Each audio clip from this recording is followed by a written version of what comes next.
香港咧係一個國際都會城市，結集咗好多唔同嘅文化。雙職家長咧嘅話咧，好多時咧照顧 BB 嘅責任咧落咗喺工人姐姐或者祖父母身上，變相喺屋企咧講多種語言咧都好常見嘅。所以好多家長擔心 BB 聽2至3種語言會唔會好混淆嘅呢？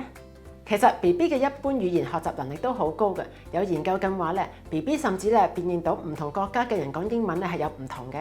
學習語言咧唔單止係説話，仲有接收。所以如果屋企咧有需要嘅話，用2種語言同小朋友溝通係有助語言嘅發展。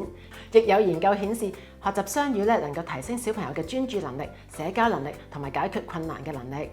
所以咧孩子學習係識得分工人姐姐講嘅 apple， 即係等於咧你同佢講嘅蘋果。咁樣咧仲可以增加小朋友嘅詞彙接收同埋運用嘅能力。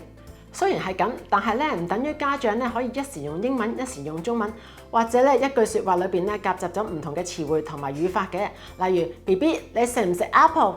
最理想咧係家長用翻自己嘅母語去教小朋友嘅。如果咧小朋友咧個語言發展咧比同年齡嘅小朋友慢，例如18個月嘅時候咧都比較説話少啦，問題又冇乜反應咧，建議家長咧盡可能咧用1種嘅語言教導小朋友嘅，等語言能力提升之後咧先加多1種語言，避免令小朋友咧感到混亂。